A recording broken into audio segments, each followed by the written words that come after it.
collapse is underway right now. You can see this taking place, particularly in Europe, as there are 8 Euro countries in deflation. Now, you came here for the truth, and I will unveil that to you right now. Let's talk about what we're seeing in the media right now as they continue to push out this message that everything is just fine, and then that spreads down into the general public who watches the mainstream media for the most part, and they're basically getting this information and believing it even though they are hurting in their own economy. You're looking at food prices rising, you're looking at electricity prices rising, and then they like to pigeonhole these theories here and suggest that, look, unemployment's down, look at the number, everything's just fine, look at gasoline, that's down.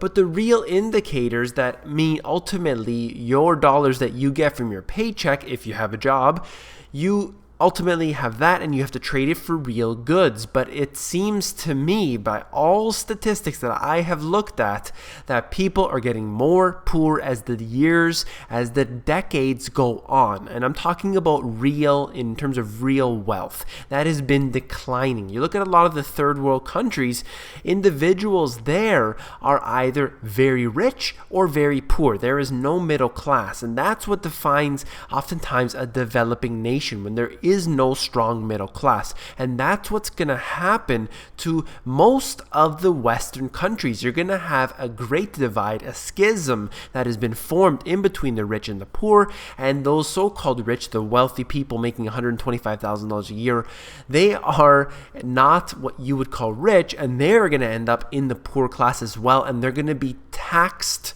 into poverty. That's how this is going to work. You look at what happened in France.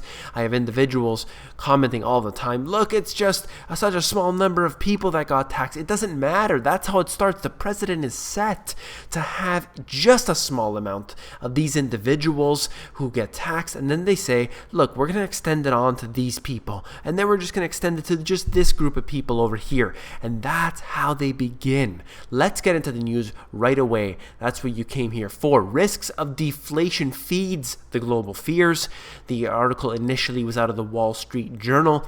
ECB President Mario Draghi acted against deflation risks in June and September, pushing the central bank to slash interest rates to record lows each time, including a negative rate on bank deposits at the ECB, and unveiling a new bank lending and asset purchase plans for the asset-backed securities and covered bonds. What are they saying right here? They are going to do everything that the Federal Reserve has done. They're using every policy that they can to get this economy going again. And how do they do this? They initially began by slashing interest rates, and then they did austerity measures. The austerity measures caused riots to take place in many of these countries. I covered it here on this channel years ago, talking about how they're going to strangle the individual, and that's somehow going to allow the economy to rise. I've never been able to figure that out yet, but the mainstream media continues to project this message that that's how it's going to work.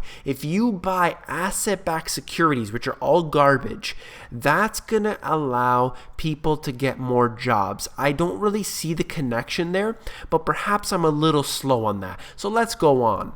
This is out of the Telegraph. And this right here is talking about the ECB and the OMT program.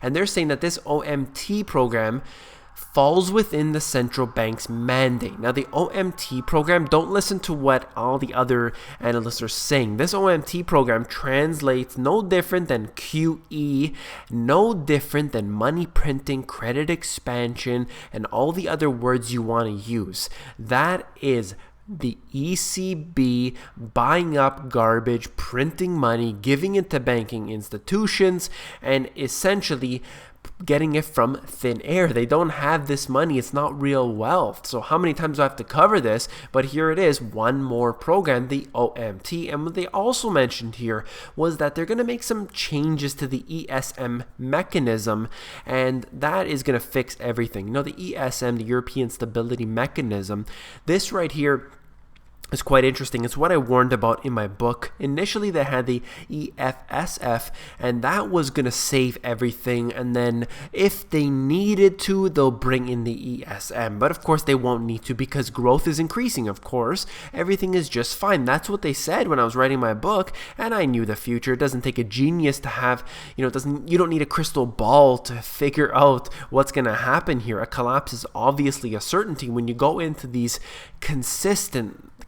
absolute consistent roundabout ways that they are pushing upon us. They continue to print money, they continue to do these asset-backed security purchases, and they are always slashing the interest rates, bringing them down. Now, let's get on with this. The 8 countries that are currently in a deflation: Bulgaria, Greece, Hungary, Spain, Poland, Italy, Slovenia, Slovakia. Every single one of these countries is currently in a deflationary environment. And then you can go on with the next 4 countries that are right at zero. So they will ultimately be falling as well. And then you look at all of the other countries to the right of that, and you'll see that they're not really much better at all. They're all with a risk of falling into a deflation. Now, of course, these are using their manipulated government numbers. These aren't even the real statistics, but let's use their statistics and show how bad things are. Now, what the result of all this deflation is going to be? That's right, cutting the interest rates and extending their QE type programs, money printing, credit expansion. Let's get into what I wrote about in my book. The ECB has purchased billions of bonds for the bailed out countries and are now buying Italian and Spanish bonds to keep them stable. This is no different than the Fed printing billions to buy US bonds. That's exactly what I'm trying to say. When you have these economies that are in a complete failure, why? Because the system itself is set up that way. And then you impose austerity measures, and what do you think is going to happen? It's going to strangle the economy itself. You cannot hurt the individual citizen and somehow allow the economy to have its own boost. It doesn't make sense. So they create these schemes, tell you that everything is just fine because they're working on it with the asset-backed securities and purchasing all these bonds and all this fraud that goes on. The Federal Reserve, I disclosed not too long ago how the Federal Reserve is actually giving money to the European banks. It doesn't make any sense. Something else is going on behind the scenes. We're trying to dig up that information, but what I can tell you for sure, for certain, is that we are on pace for a collapse. That's what I predicted in my book. That's what's happening right now. And again, it doesn't take a crystal ball to figure that out.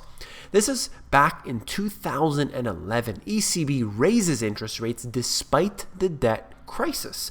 So this is, as I said, back in 2011. So they had to raise interest rates because everything was just fine. It's time to raise the rates. And that's what they were saying just recently with the Federal Reserve. They had to raise the rates because the economy's better now. Well, if you look at this is only more recent. ECB cuts rates and launches stimulus program. That's right, because just not too long after they increased the rates, they had to cut them down because the real economy is sinking. It's falling, and they know that. And certainly the Grinch who stole Christmas knows that as well. And if I go on, I'll talk about out of Bloomberg here. They said this: economists predict that ECB President Mario Draghi will eventually announce a QE program of government debt purchases similar to those carried out by the U.S. Federal Reserve and Bank of England. That's almost a direct quote from my book here, but basically what I want to mention with this is that this is, by the way, this is brand new information saying that, look, they're going to have to do what they did in the US because that's the way it's heading right now. There is no real semblance of economy left. There isn't anything for the bright side here. So they're going to go ahead with these purchases of the asset-backed securities, print money, give it to banks, and ultimately give nothing to the individual citizen. And here out of Reuters, crude oil prices fell to a 40-year low before rebounding, and global equity markets declined again on Thursday as investors fretted about world growth and revived European debt crisis after a 2-year slumber. That's right, everything was just fine according to this article at Reuters, and now there's a European debt crisis. Well, I talked about it so many times before, I'm sure you're even sick of hearing it from me, but that's the truth, is that we have a huge problem. Now we are seeing what's happening with the oil markets. Very interesting what I brought out with the whole Saudi Arabia thing, but I also would just like to mention the fact that just prior to the recession and the financial crisis specifically, we had a decline in oil prices and they went down many-fold lower than where they were at their peak. So we can expect a real drop in the price of oil if things do get as bad as they did at that time. This right here is out of Bloomberg. The central bank has been gradually winding down its $85 billion plan of monthly bond purchases since January, and it's poised to stop the final $15 billion at the end of the month. They also talked about weighing interest rates, weighing the raising of the interest rates. And what I'm talking about here is that they say that they're going to get out and pull out of these stimulus packages, the easy money policies, but that can't happen. Sure, it can stop temporarily. It absolutely can. QE1 stopped, QE2 stopped, at least on the surface level, but ultimately they're going to have to continue. The Federal Reserve's balance sheet is around $4.4 trillion, and that is nowhere near where it's going to end up eventually. I mean, you're not even including the secret bailout that took place. We know of at least $16 trillion that was printed. We know there's a lot more going on out there. The Federal Reserve Chairman at the time, Ben Bernanke, specifically said that he will not tell you, the American people, the public of the world, where the money went. So of course, if that's the case, if they're not going to be transparent at all, then we know that there is more going on behind the scenes, and this connects in with what's happening in Europe right now. You're seeing them having a crisis. That same crisis will appear in the US because of the system itself. It is set up and designed to fail so that the elite can come in and scoop up things at rock bottom prices. They've done this so many times before. It's happening before our very eyes, and I hope that you see it. And if you found this informative, if you like these videos that I do, please give me a thumbs up. That really helps me out a lot. I hope that you like the videos where I'm getting into a little bit longer, a little bit more detailed. I hope that you appreciate that. If you do, please give me a thumbs up as well. And don't forget to become an insider. The Insiders is where I give out all my best intel for free. That is available at themoneygps.com. You scroll down to the bottom, fill in your email address, and you get occasional emails from me with good, short, concise info.